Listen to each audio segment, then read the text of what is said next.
I'm sorry, jumped right into That's a requirement. You have to I state your name understand. and address for the record. It's Lisa Schmidt-Frerick Miller, and I reside at 112 Westminster Drive in Jamestown, New York. Okay. I'm a member of actually director of the Chautauqua County Healthy Housing Coalition, Healthy at Home Chautauqua, and I work with our lead poisoning prevention programs in the county. Yeah. I don't need to stay right here. I'm just gonna let Jay take it away. Okay, please introduce yourself, name and address for the record. Hello, my name is Jade Shirey. I live at 321 Hazard Street in the city of Jamestown. I've been there a little over a decade now. So I come in a very unique position in that I think, I know that the lead, I'm going to say epidemic in Jamestown is not given enough attention. I unfortunately was not aware of lead poisoning and the difficulties that it presents until my currently 3.5-year-old was poisoned about 2.5 years ago. Since then, I have found so much information that is devastating and upsetting that I feel and that's why I feel like I'm in a unique position, because I understand the complexities of trying to solve the issue, but I'm living it every day. I feel it's very easy for people in any of the issues that we face in this town to just kind of sweep it under the rug or not know how severe it is. And in part of that, I brought my child who suffers from verbal delays, speech, cognitive delays, is going to be put in a 12-1-4 classroom, who I have had so much trouble securing services for. I'm not sure how families have been doing this for 45 years. Jamestown is 7th highest for lead in the state of New York, even though we're clearly not 7th highest in population. About 60 kids in the city of Jamestown, the 14701 zip code a year, are poisoned by lead. And that means we have about 900 kids in our school system right now who have suffered from lead poisoning. I understand most of I think it's 80% of what happens in Chautauqua County happens in the city. So while we can point to the county for all of the things that they should be doing, what are we actually doing? The county works in a reactive way, meaning that once the kid has already been poisoned and the damage is already done, this is all day. This is all day. This is your result of lead poisoning.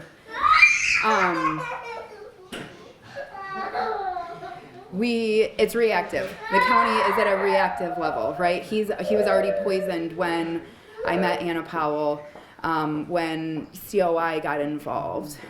This is one problem in this city that is 100% preventable. There is no reason why we should still have lead in homes in this city. I get an expensive fix, but we are spending money either way.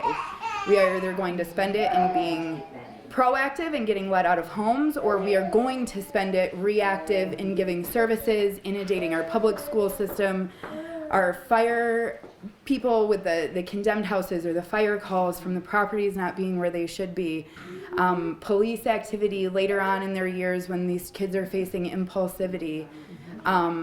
It is hard for me to believe that as a community we are not aware of what this problem actually presents.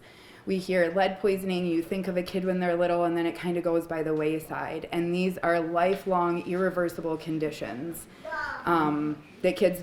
And this is right from the WHO, at lower levels of exposure that cause no obvious symptoms.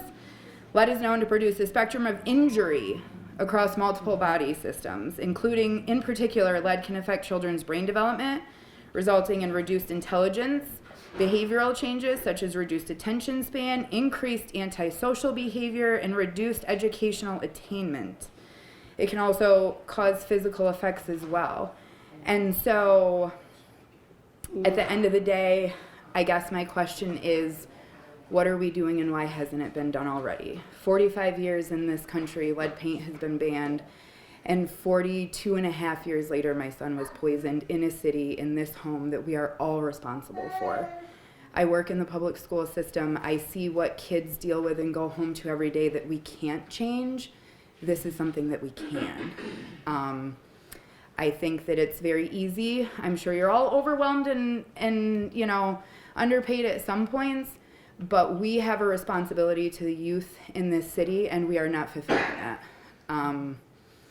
And this isn't to point fingers or say who hasn't done what, but this is moving forward, knowing that this is a very serious problem that is affecting 900 plus families in this town, because those are just the school-aged kids. There are kids who are adults who are in their 30s that are still suffering from the poisoning that we are allowing cognizantly every day to continue to happen.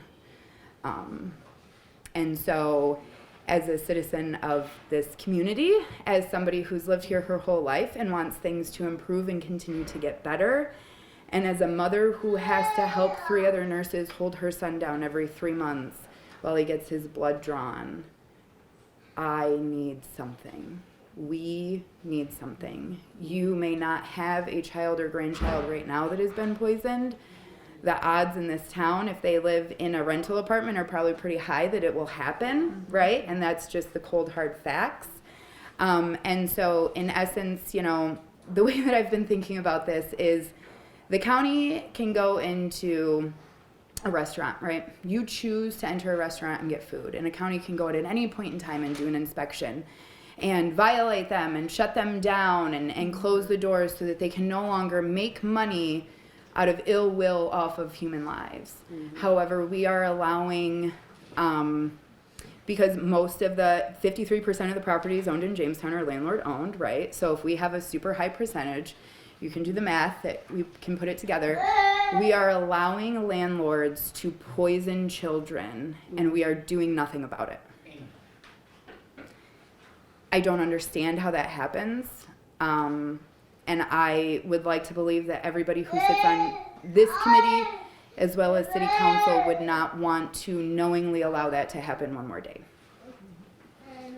So my question is, what can we do together to not have this be a problem a year, 2 years, 5 years from now? Because we are going to continue to add children to this number, and that I can promise you. Crystal, would you like to respond to any of that, at least as far as what the city has been trying to do? And I know Brent has been involved at the county level to, you know, what we have attempted to do, some of the things that we have tried to do, and, you know, helping the landlords and trying to understand what's going on and why we need to do this. Yeah, things that are kind of in the works. So, first of all, thank you. Yeah.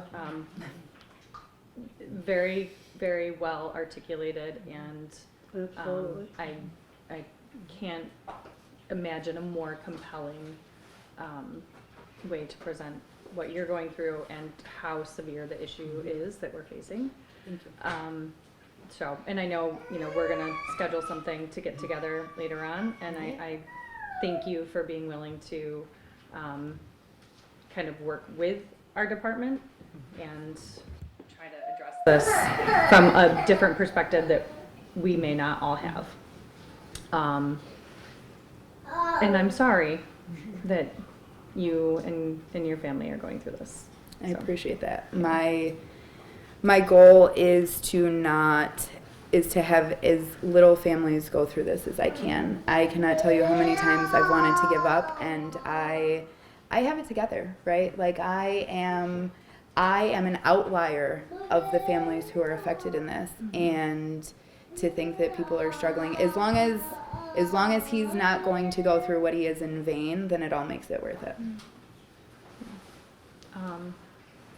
Nothing I have to say is going to have an immediate tomorrow impact. I wish that I could say that we've got it all figured out and tomorrow is day one. But what I can say is, you know, thankfully we have Lisa, Yes. who has been a staunch advocate and our friends at the county. We have spent the last couple of years learning and working with the county. We do have a couple of different initiatives. We have several different initiatives actually that they will all kind of touch and try to address it from different angles. But to keep it really simple, we are looking at it from a policy place. So I think in your email you might have mentioned, like, what are we doing as far as landlord accountability and inspections, right? So we have a rental inspection ordinance that we are working on. We have a vacant property ordinance that we're working on. And then we have a third nuisance property ordinance that we're working on, which won't directly impact lead inspection. But through those other two ordinances, lead inspection, mandatory lead inspection will be rolled into those. They are, I would say, near completion. We anticipate fully pushback from landlords and landlord association.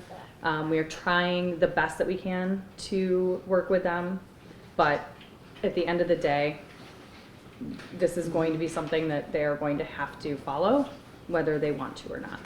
If they're doing what they're supposed to be doing, there won't be an issue. Yeah. I've spoken with quite a few landlords. I know quite a few who own properties in this town, and their properties are nice, they are upkept, they, are very attentive to their tenants, and when they have issues, nobody that I have spoken with that I personally have spoken with has had any pushback for it. Great. I do know, I briefly looked at, and so this is where now it gets a little fun, right? I briefly looked at the rental inspection that has been put forward from your department. I almost would, and I know that this is where it comes to we want to accomplish something, so we don't want too much pushback. Buffalo and Rochester actually have rental inspection programs that they have already put in place that they have had very good results from. Theirs are much more thorough. There are many more stipulations added to that. And if I didn't, because I just briefly looked it over, but in what I saw, there was nothing that specifically touched on lead paint in the homes.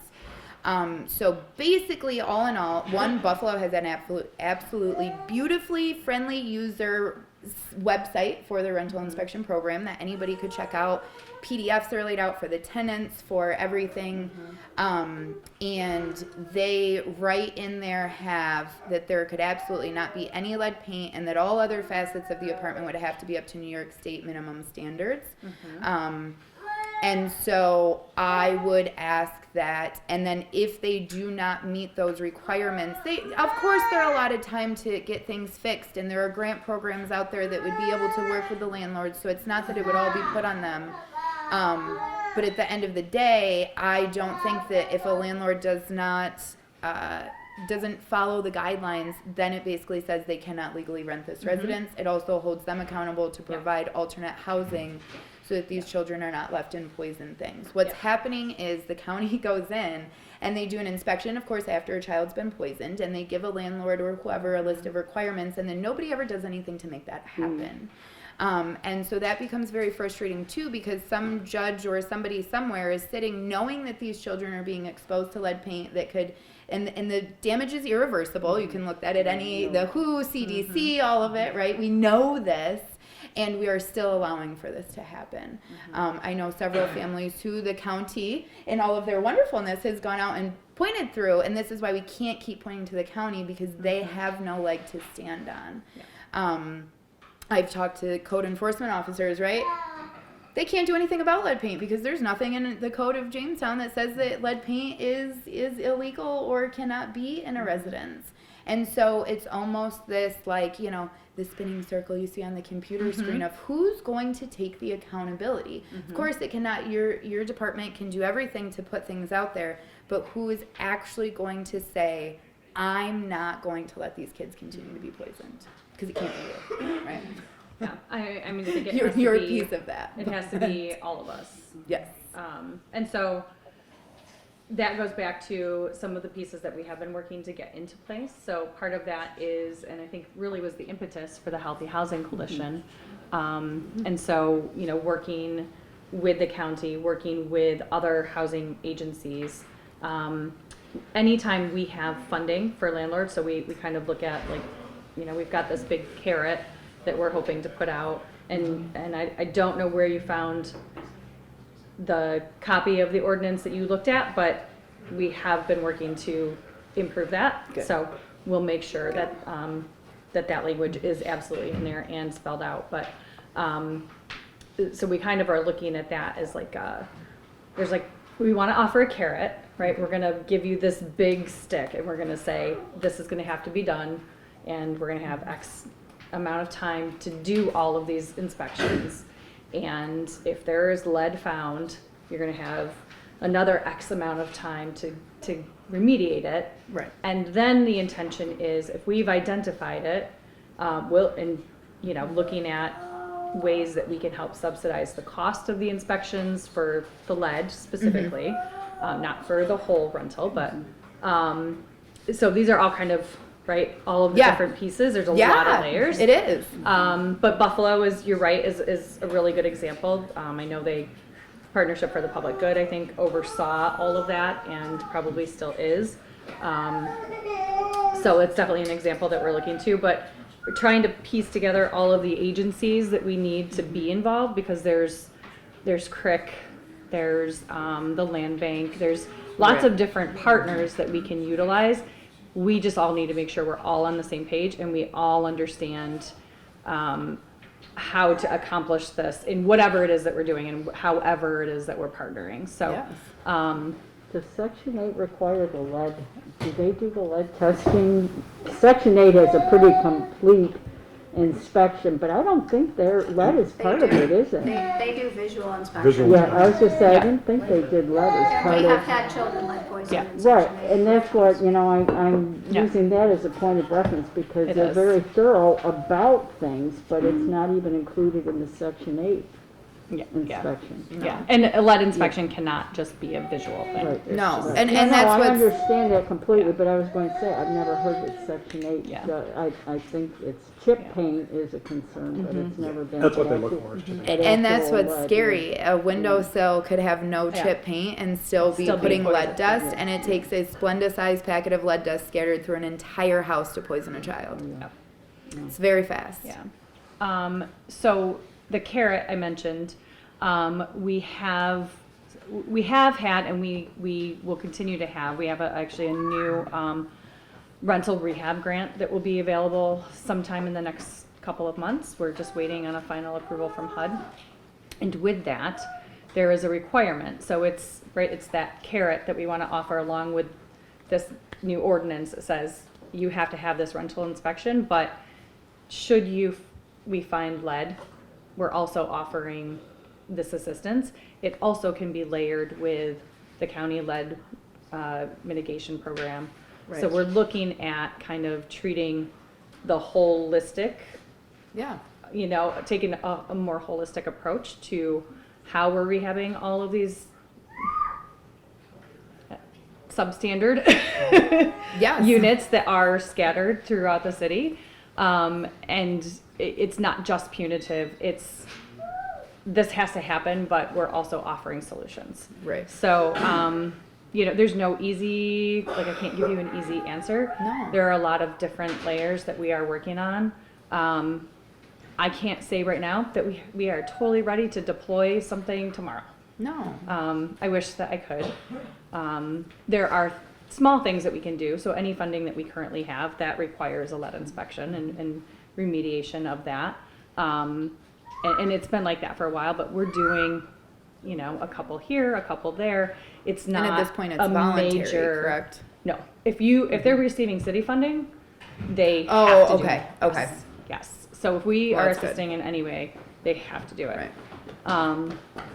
And we're hoping to kind of ramp up all of that, but again, it's still only a drop in the bucket when Right. you look at the entire city. So, And that's where even if this program was put in place tomorrow, it would still take Yes. years, right, to get through all of the properties here, because then you Yes. have to add positions and you Yep, have to whatever. exactly. And that's it. It just is something that we cannot sit on any longer, right? Yep. Because this is where even when my son first was poisoned, I didn't know the severity of it, right? He tested at a 22, which is very high. Almost on the threshold of needing medical intervention. Wow. And I still was not aware of all of the after effects Yeah. that can happen, right? You see, and that's where it says no obvious symptoms, but the symptoms are so much more. I would rather him have broken his leg or his arm than have had this happen, because that's a fixable, treatable right now thing. Yeah. And unfortunately, we just don't know how many kids will be damaged in the process. And yes, everything takes time, but the longer we twiddle our thumbs or fight with the landlords, Yep. the more kids are being poisoned and the worse our community is getting. And that is just, Yeah. that's the cut and dry of it. There is Yeah. no other way to see that. I understand landlords and funding and this and that, but at the end of the day, if we have someone who is running businesses in our zip code who does not care about children being poisoned, do we really care what their opinion is? I frankly don't. No. And if anybody argued that, I would welcome you to come spend a couple hours with my son and see what it really is. No, but as Crystal pointed out, it's gonna take a lot of people together, a lot of agencies. I know COI with the early head start and intervention, but that doesn't resolve this issue for these children going forward. It can help remediate some of it, but it does not make it go away. You're right. No, and that's even early intervention. My son was poisoned at a year, and he didn't quite he was very delayed, but he didn't make the threshold to actually receive services. So he missed 1.5 years of services when he probably should have been getting them, because as every agency is overworked and overwhelmed, those are the things that fall by the wayside. There are a lot of issues in this town that are completely multifaceted, that, you know, the drug epidemic, mental health, all of these things, that takes a lot of things to come together at one time. Lead poisoning is simply getting rid of lead paint. It's a very, very easy fix. It does cost a lot of money, but like I said, the money that we're losing in services we're providing and people not being able to be, you know, adults in the community who can give back, and people who are just taking only makes things worse. There was a study done by emergency room department doctors who put, you know, they put these things out to every emergency room in the county or country as guidelines. And they think that we are losing upwards of $50 billion a year to lead poisoning. Wow. Even if we think of how many times my son has had his blood drawn in the last 2.5 years, you know, every time that costs money, every time he gets his speech therapy and his special instruction, and he didn't need to, because had something like this, my house was a rental home before I purchased it, there would have been no lead paint for him to be exposed to. And that's, it really is just, and then of course, you know, there's the other housing issues as well, where this rental inspection program truly would help all of that. I think that every major agency, our school system, our police, our fire, our mental health system would all be Everything would alleviated a benefit. little bit Yes. by doing this. Absolutely. And so we can do this, and we can save homes from having to be demolished at $50,000 a pop, or we can put $50,000 into it to make it a safe, nice, livable home and give our citizens a little bit of their dignity back. Do you have any estimate, you said it was a rental home, so it was not a rental apartment where he was first poisoned? Is that what you Yeah, said? so I owned my home at the time, but it had been a rental home, like people had rented it before I purchased it. And so had a rental inspection program been put in 10 or 15 years ago, then my son never would have experienced this. And, you know, homeowners, it is important to get every home really tested. Unfortunately, you can't, you know, require somebody who buys their home, if they choose to allow their child to be poisoned, I guess that's their choice, right? But I feel like we have a responsibility, since a landlord is a business, right? They are making money off of human lives. and they are allowing for innocent children who have no way to get out or do anything about it to continue to live in these conditions. The reason I was asking, do you have any idea how much it costs you to remediate the lead? Because I assume once you realize that, what did it entail in terms of? So I had COI come in and do work, and there is still some stuff that needs to be done, but it was about $30,000. And honestly, to be quite honest, not everything is even actually gone. Some of it was just painted over. Any high contact, high frequent surface has to be replaced. If it is not that, it can be painted over with the lead barrier paint. And that was, of course, you know, the labor and all of that, but 30,000 is cheaper than 50. Oh, yeah, no. And my house is now lead no. safe and not going to be demolished. The reason why I was asking was to give people an idea that Yeah. it's not, we weren't talking $100,000. And if there are programs and grants to help with it, it can Absolutely. be done. Yeah. And there are some encapsulating paints, there are some barriers that you Yes. can paint and remove and strip that does neutralize. But I wanted to give people an idea that if they Maria. think, yeah, go ahead. Yeah, I appreciate everything Jada said. I worked in the lead industry, you know, investigating children with lead poisoning. I just want to make one correction. For probably the first 15 years of my career, it was a reactive job. We would go out when a child had poisoning. But the county applied for and has received several multi-million-dollar grants countywide, with most of that money's been spent in Jamestown to abate lead problems. And then about 15 years ago or so, the state implemented what they call a primary prevention program, where we got into the house before kids were poisoned. You know, it was a voluntary program. Either the landlord had to invite us, the homeowner, or even the tenant. And that program's still going on. But the county is struggling to get people involved in this program, people to volunteer to let them come and do this inspection. And they would also train the landlords after that how to take care of the problems, give them free painting supplies through the primary prevention program. And the county just recently received another multi-million-dollar HUD grant to deal with lead problems, to help replace windows and doors and things like that. So there's been so much money that's been spent Yes. on it, but there's so much more that has to be done. Yes, and that is, you know, and that's where though I do feel like as city council, the county is great. This is a city of Jamestown problem though. This is not the county, you know, I think it's like an average of 83 kids are poisoned in the county, 60 of them are in 14701.